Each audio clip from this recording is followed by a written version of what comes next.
You're listening to Changing Reality.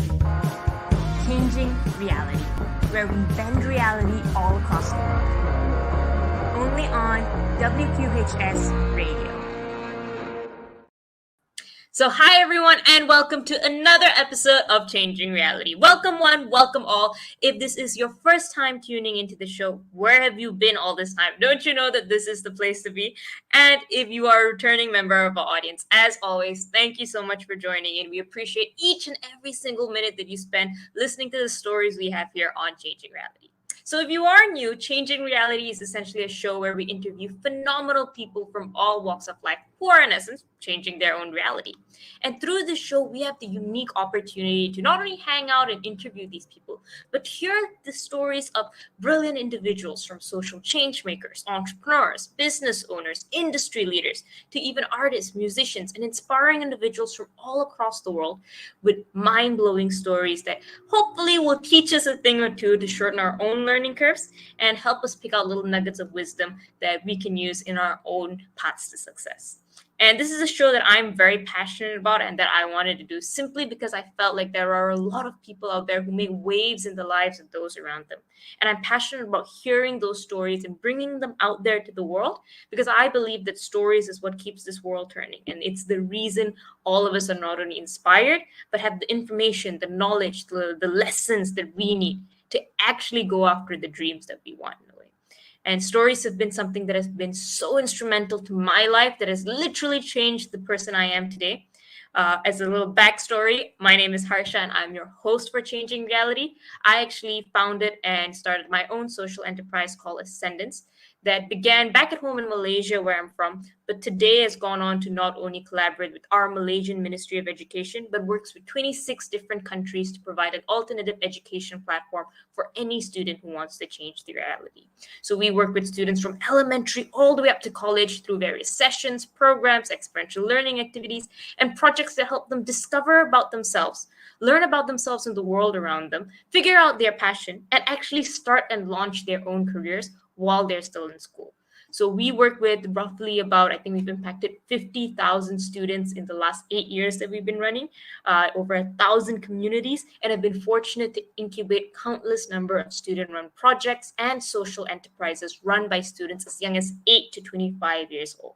And the reason we've been able to do all of this has been stories. It's been kind individuals who've taken time out of their schedules to share what worked for them, what were the hardships, what were the good times, and what we can learn from all of that. So just like that, I hope that this show is that same platform for all of you so that each and every single one of you watching has the experiences that you can take home to keep you going and give you a little clarity of where you are right now. So if you have any specific industries you want to explore, any specific topics, challenges you're facing, or experiences that you want to hear about, let us know. Reach out on our social media, reach out on email, or whatever it is you want, and we'll be sure to address it. So on to today's episode, we have someone truly phenomenal. It is not often that you get to say that you heard from an Emmy award-winning journalist and social producer. And today we have none other than Hunter, who is a journalist specializing in both digital and broadcast news. He has worked for Today with NBC News, E! News, Entertainment Tonight, and Hearst Magazine. And he produced reports for the 2016 Academy Awards and this 2016 Primetime Emmy Awards back when he was still starting out. And from there, he actually went on to several news sites, as I mentioned. He has both dabbled in covering local news, politics, to the entertainment world where he is right now. He was an associate producer for The Rundown with E! News, which was one of the first scripted programs native to Snapchat, and boasted an audience of over 3 million viewers per episode. He's written scripts, produced segments, and coordinated interviews with celebrity guests. And today, we have the pleasure to actually interview him here on our show. So without further ado, cue the drum rolls. Let's bring on our brilliant speaker for today's episode. So hi, Hunter. How are you doing today? Hi, Harsha. I'm great. That was an incredible intro. You're a natural on camera and in radio, huh? So that is a lie because that's actually like your professional job. I'll take the lie and then credit you everywhere. I'll like post it on LinkedIn. But thank you so much for joining us. You are very inspiring because I think that you're someone who who is not only so relatable to our audience, but you're someone who has so much passion and enthusiasm for the work that you do that I'm so excited to delve into the story. But before that, we've got to hit the breaking news. You were telling me there was hail in LA yesterday, like before this. Yeah. So we had a brief conversation, you and I, yesterday, and immediately after I went out for lunch. And good thing we went to a little ramen shop because we sat outside, and yeah, it started hailing. It was crazy. I know that there's been like reports of snow on the mountains around here. I was up in the valley yesterday, and I didn't expect it to happen to me. So what I can conclude from that is essentially the conversation we had about your journey was just too groundbreaking that the whole weather pattern had to change in a sense. And the whole That's like what I would like to think. so to not deprive our audience of the story, when I was listing down and when I was researching all the things that you did for for this interview, I was so shocked by how young you are and how much you've achieved at such a young age. But your passion for, I think, this whole industry started a little bit before you were, I think, already in the journalism field when you were in college. You were even in your press club in high school. So where does it really begin? Were you like in kindergarten already, like terrorizing the local news stations, or where does your story start? I have memories of being in like fourth and fifth grade, and my teacher going on about something, math or science or whatever, and I would just be writing stories in my book. I was really obsessed with like mythology at the time, like ancient mythology and Greek and Egypt and just all these different types of cultures. So I would write these like fantasy stories based on, I guess, like historical events. My mom saw them because I was writing so much that they were getting mixed up in my homework and stuff, and so she would read them and be like, "Wow, these are really good. Like, I can't believe a fifth grader wrote this." But yeah, both my parents kind of really encouraged my writing and said, like, writing is great. Creative writing is such a great outlet, but there are like avenues that you can take in your career. In high school, you can, join journalism, or you can join uh, I don't know, different types of writing. But they really encouraged that creative outlet of mine, and kind of pushed me in a direction that I could shine. And I really found that in journalism. I joined my press club in like, yeah, I think seventh grade. I was like the opinion editor of my middle school paper or something like that. And then I continued that journey in high school. We had a great journalism program there, and a great TV program that was actually, it was like the local news and the local public access channel for our set city. So I got to cover a lot of like city council meetings and school committee meetings. I went into all of our parades and covered them. My first job was actually in high school with Fred TV. It was called, the local access channel, just filming city politics and things like that. It was a really, really cool way to dive into something that I've never done before at such a young age. There's so many things that we can start with, but first of all, I've got to mourn the career you didn't have as like a writer of these fantasy, ancient books. In a sense, I would college me loves that. Forget fifth grader you, but yeah.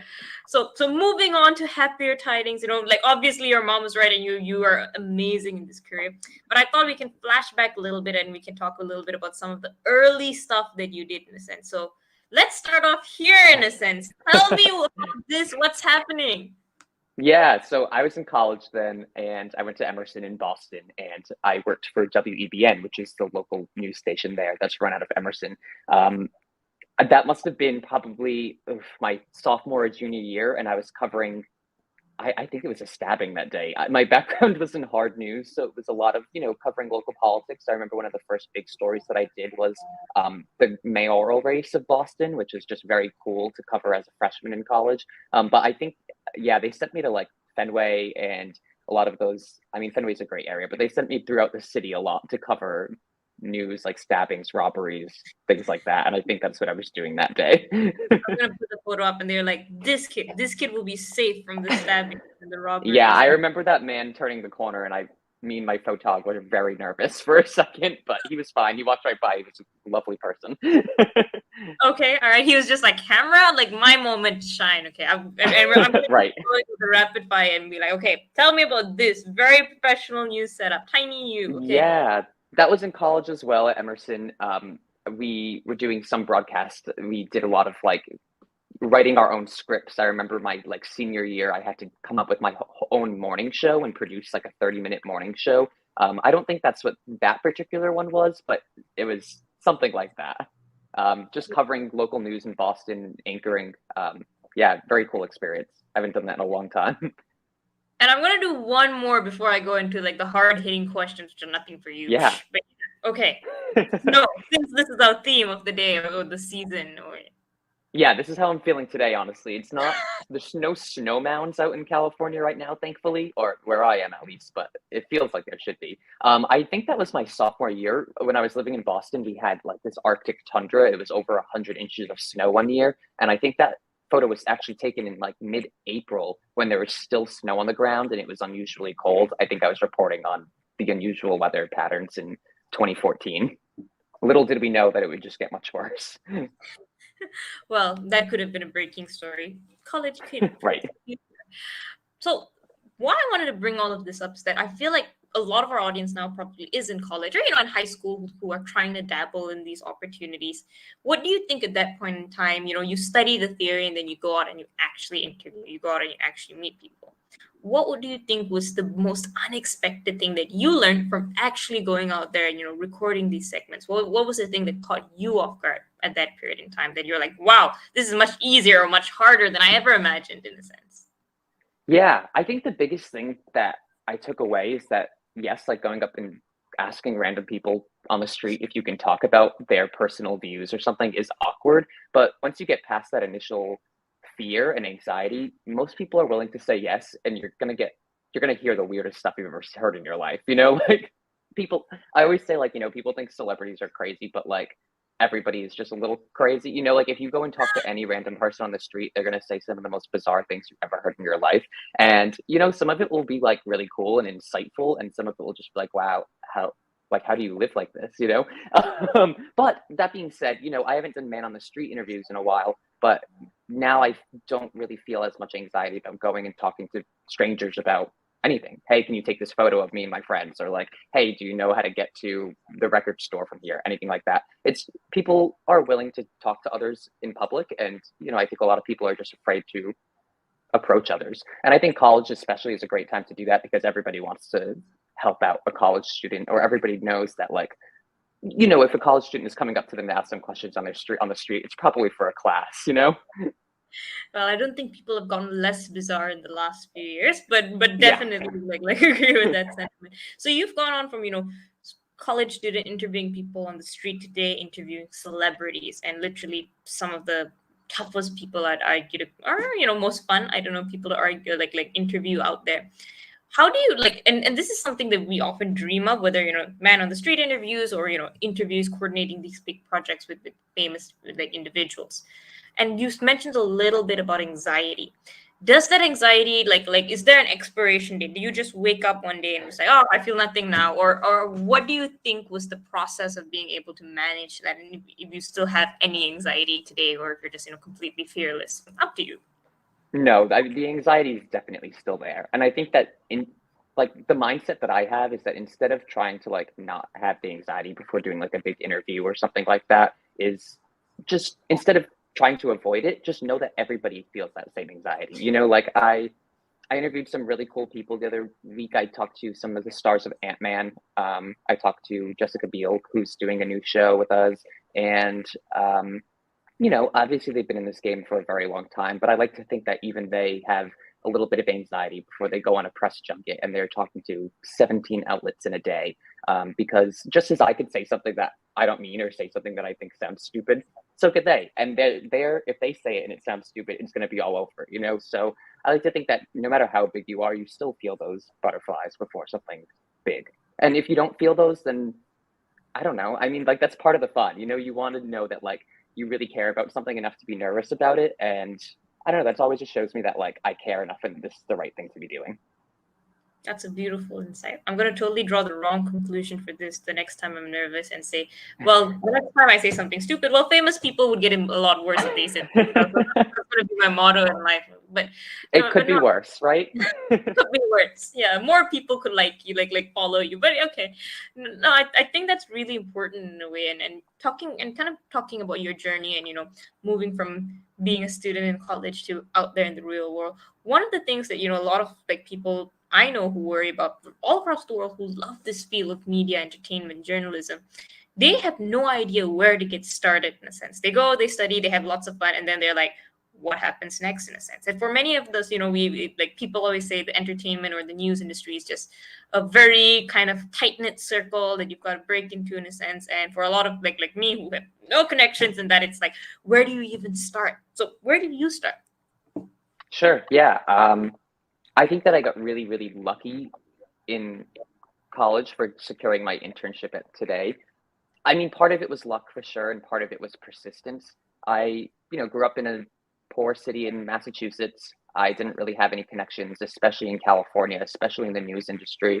Um, and I moved out here for my last semester of college, and I knew that I had to find an internship, and I really, really wanted to intern at the Today Show. So I remember just emailing them week after week after week, and I felt so much anxiety for it, and I felt like I was really being annoying. But I do think that just being persistent, they were like, okay, like, let's just give this kid a shot. He's emailed us 16 times in the past month. Like, let's see what he can do.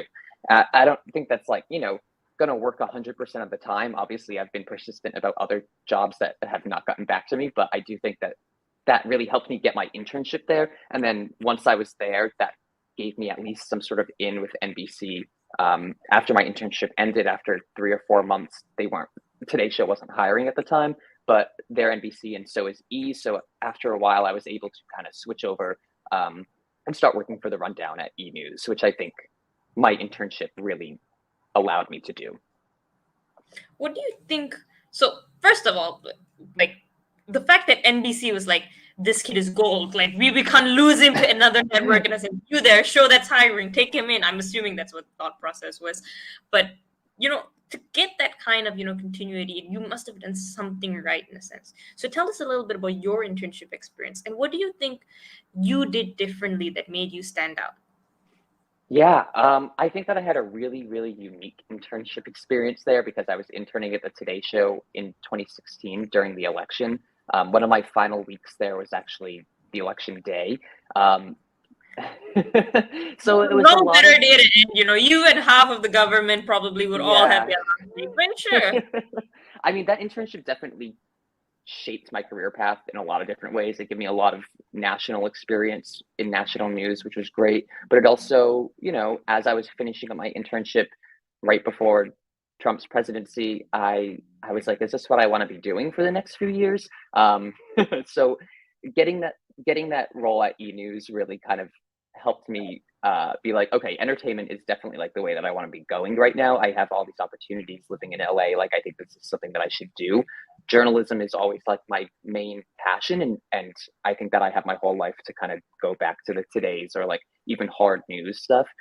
But I don't know. I feel like, yeah, I've just found a lot of success in entertainment. I think that I have like the creativity for it, and it's really, yeah, shaped the rest of my career so far.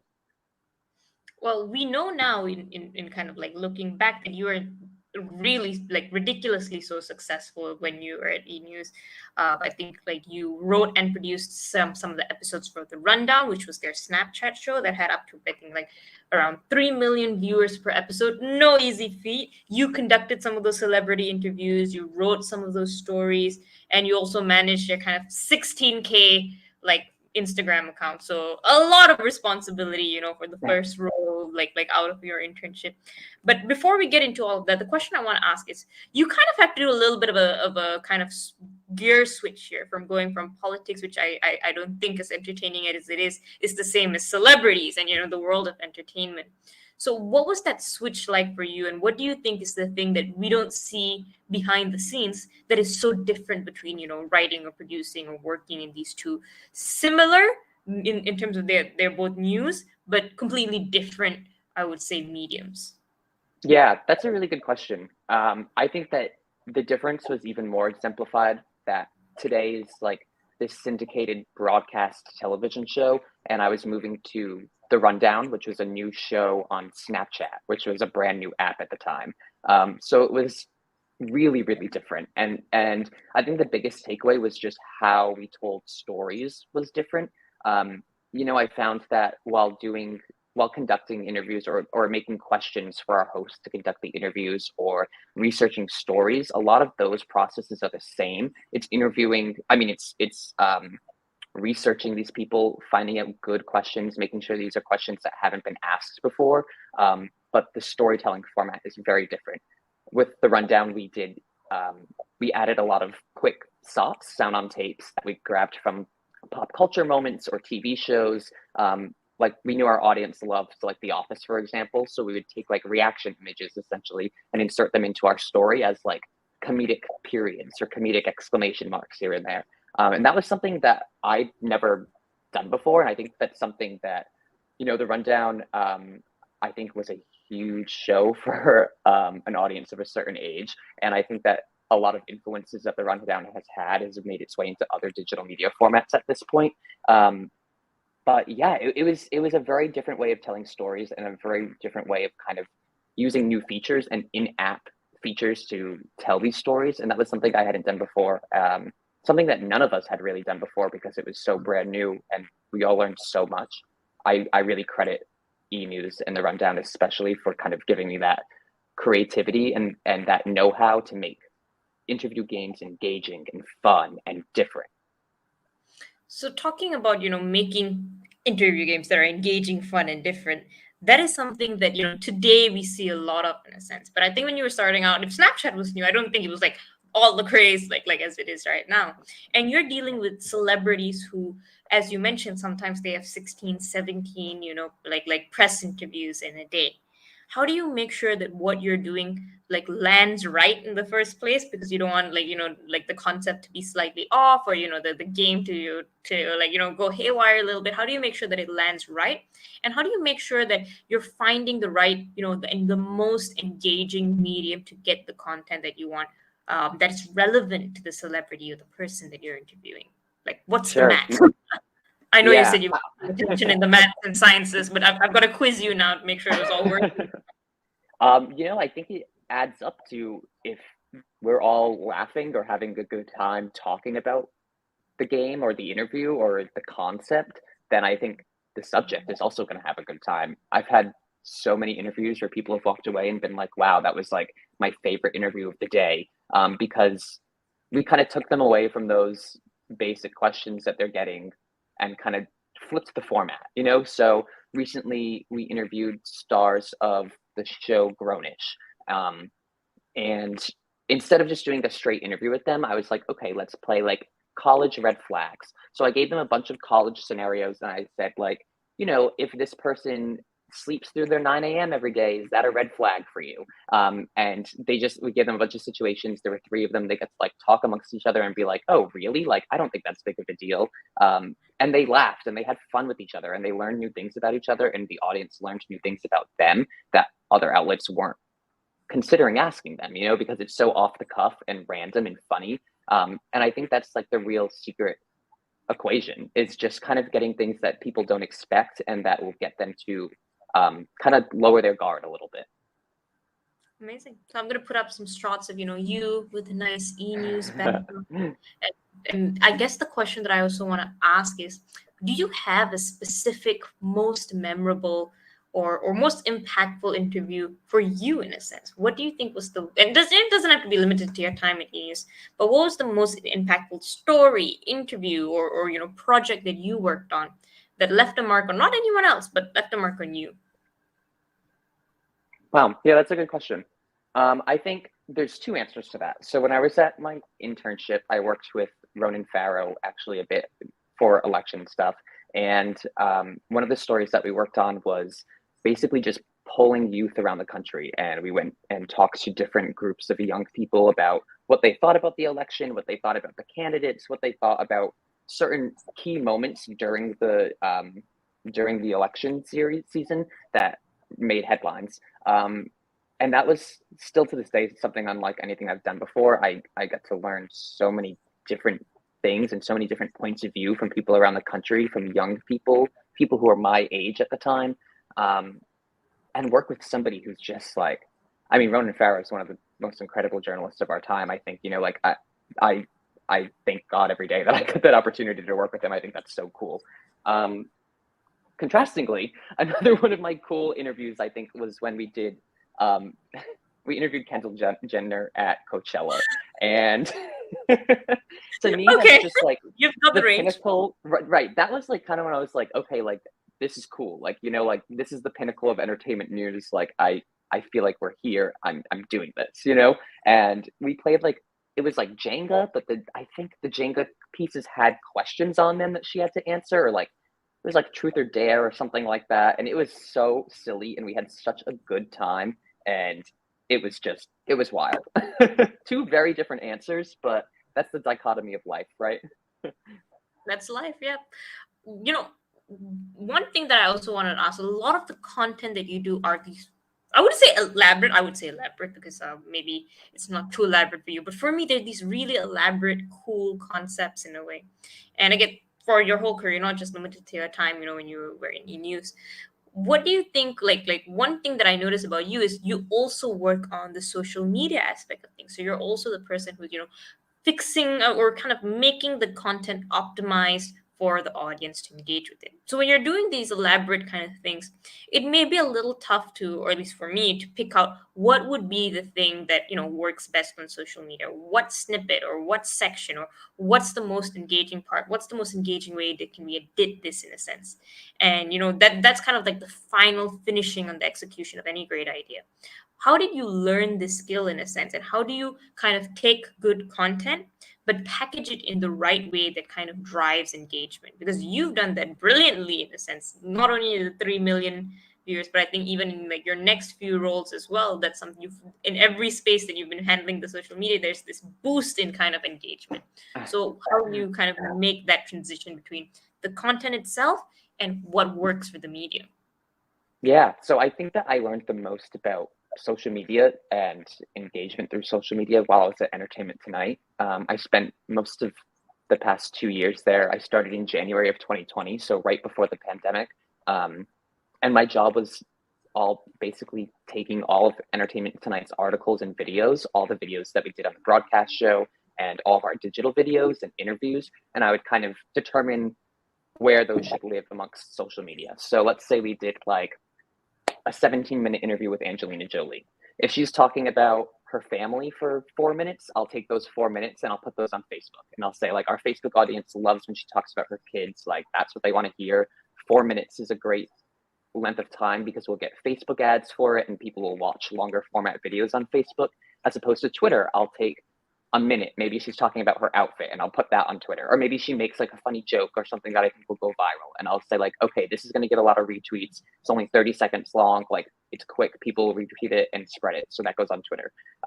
Same thing for Instagram and TikTok as well. Like kind of just taking moments that I think are really going to resonate with our specific audiences and push those out and make sure that the right audience is seeing the right part of the interview, because nobody's going to sit and watch a whole 17-minute interview with Angelina Jolie, but they might go and look for the whole interview if they saw the 2-minute part that they liked. No, really. Yeah. And I think, It was. Oh, sorry. yeah, Go ahead. No, go, you go.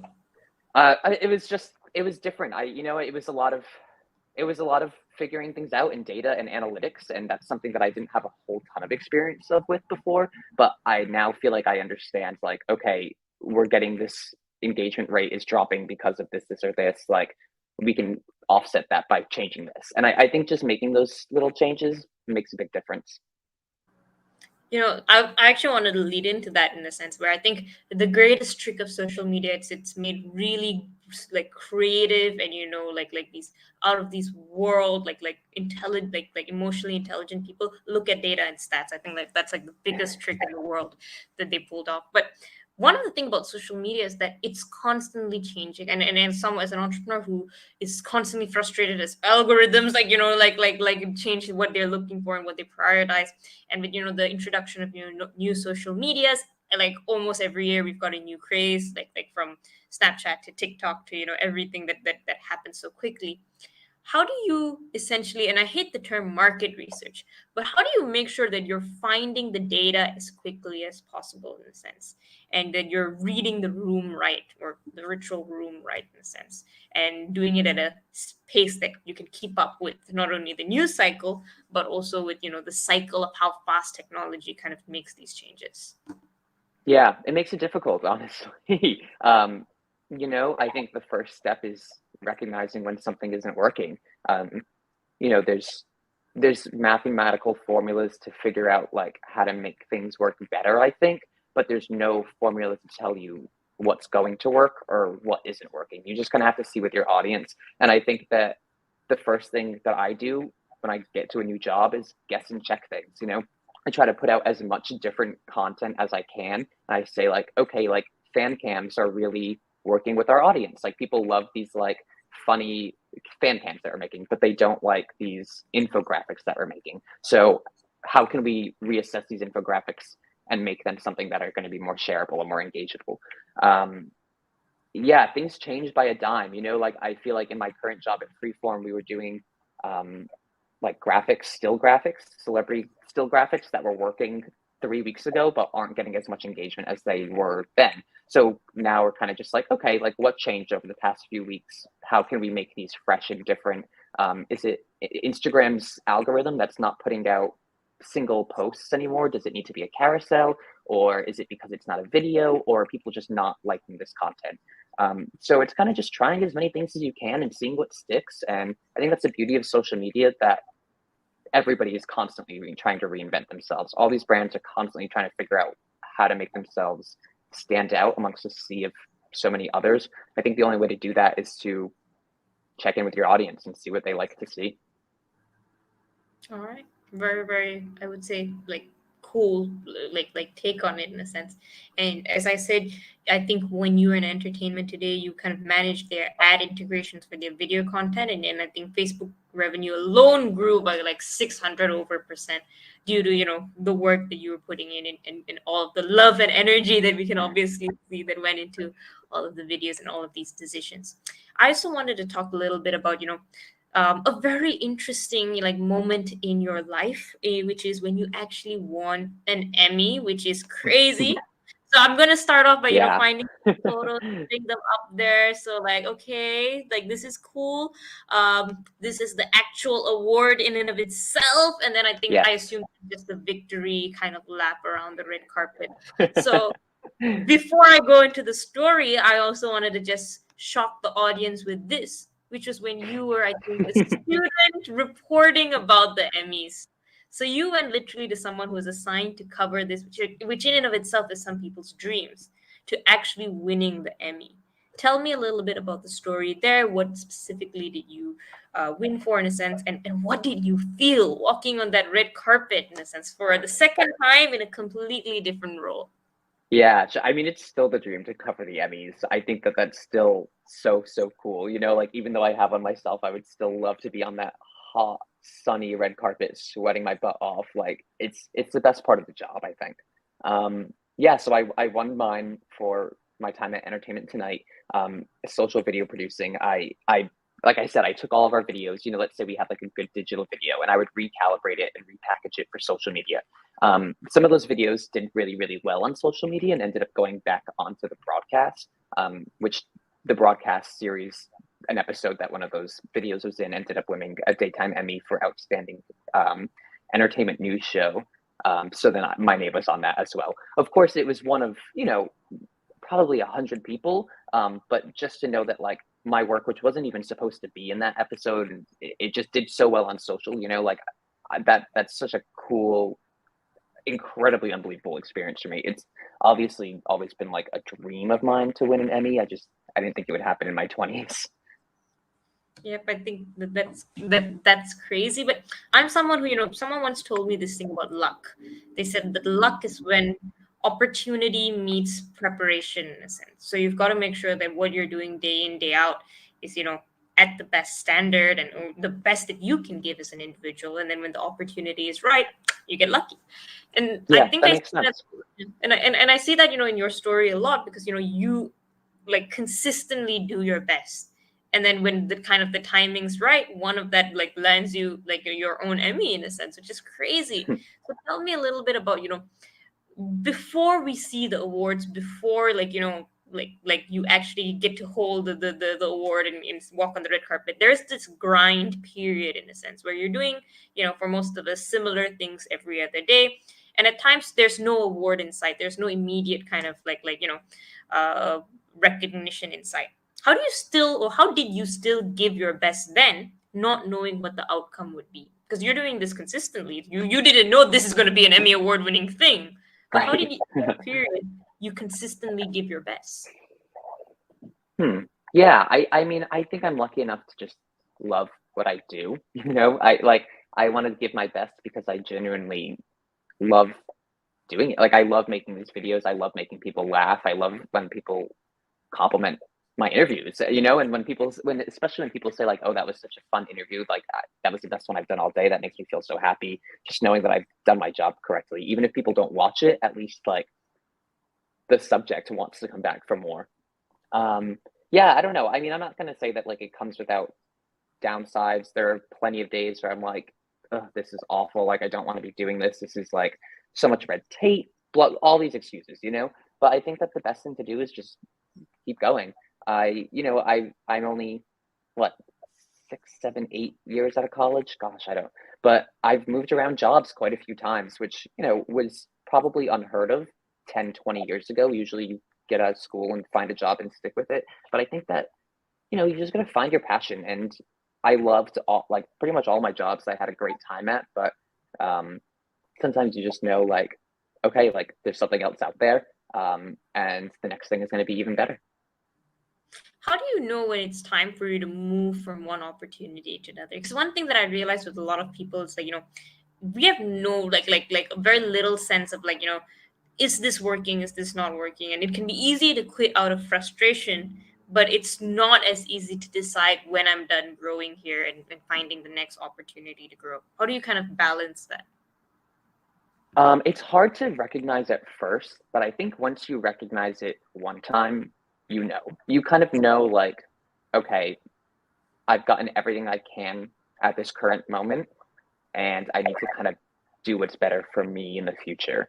Um, like my first job out of school, I loved it. It was amazing. I had such a good time, but I truthfully wasn't getting paid enough to continue living in Los Angeles.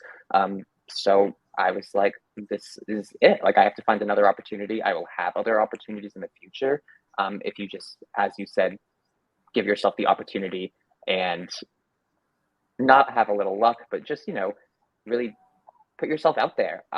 When I am trying to find something new, I just make sure that I apply to like a job a day or something, just to make sure that I'm feeling efficient and I'm feeling that I'm doing something. You can increase or decrease that depending on your workload, but I don't know. When you know. Okay. And I guess then the other thing is, we talked a lot about, the successes, the best experiences, the amazing highs in a sense.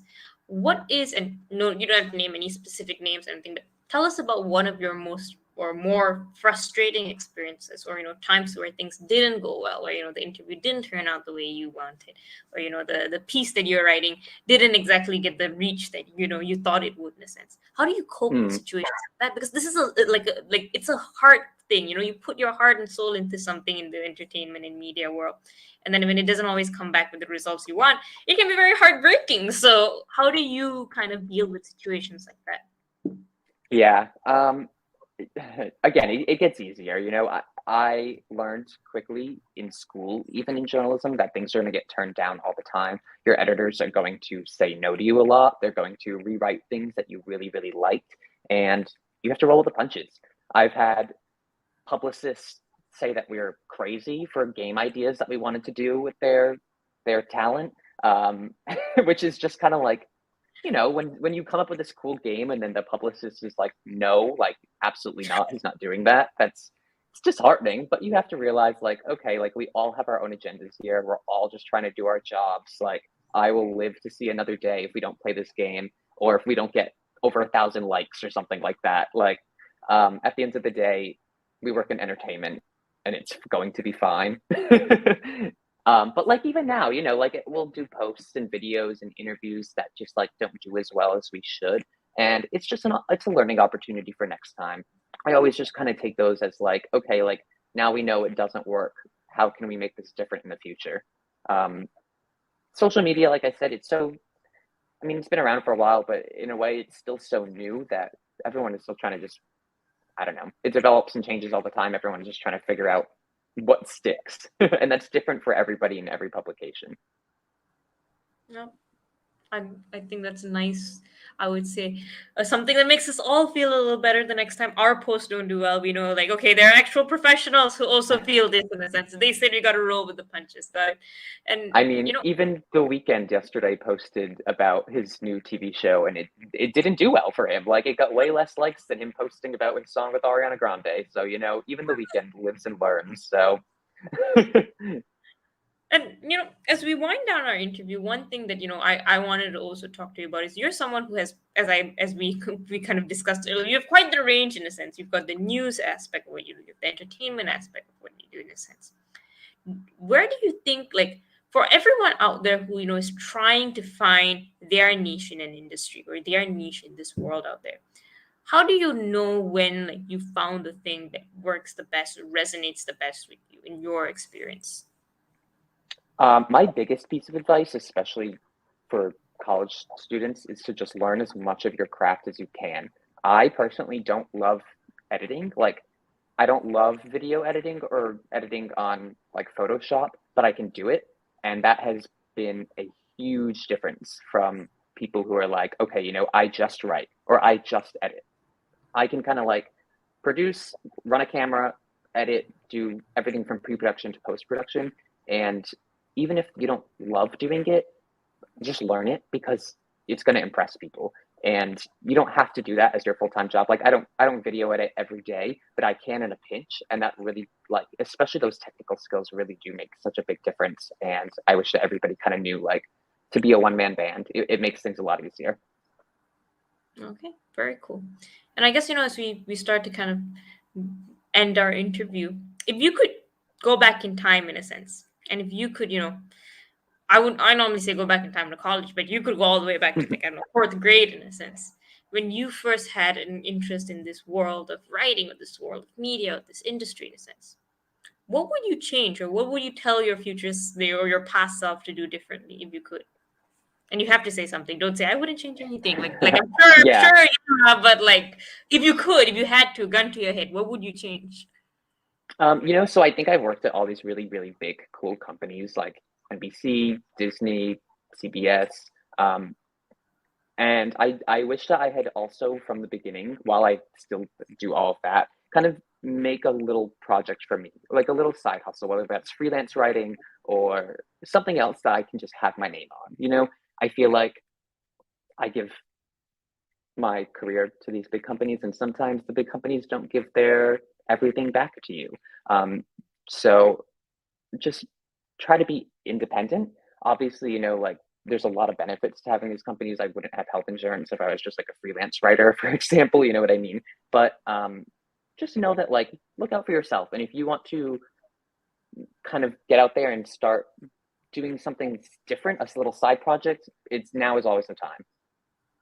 The All earlier, the right. better. Now is always the time. Earlier the better. Okay. We'll end on that note. And I think that's a really high note to end on. And I personally thought that this was so fun to be able to talk to you. We often watch probably the content that you put out without, seeing the magic that happens behind the scenes. So thank you so much for taking your time to actually speak to us. And I hope you had as much fun as, being here that your audience probably has when they speak engaged and when they speak. I had a blast, Harsha. Thank you so much for having me. This was really wonderful. All right. And with that, I guess our episode for today has come to a close. To all of you watching, as always, thank you so much for tuning into Changing Reality. And make sure that if you enjoyed this episode, you let us know. Tell us your questions, your thoughts, the things that you love, the things that you hated. I don't think there are, but what you felt about today's episode. Yeah, And with don't tell us the things you hated about me, please. I don't need to hear it. no, all the love only, okay? Positive space. Like college students can be vicious, but Oh yeah. and with that, thank you guys for joining. This has been Changing Reality. See you guys next week. Bye. Bye. You're listening to Changing Reality. Changing Reality, where we bend reality all across the world. Only on WQHS Radio.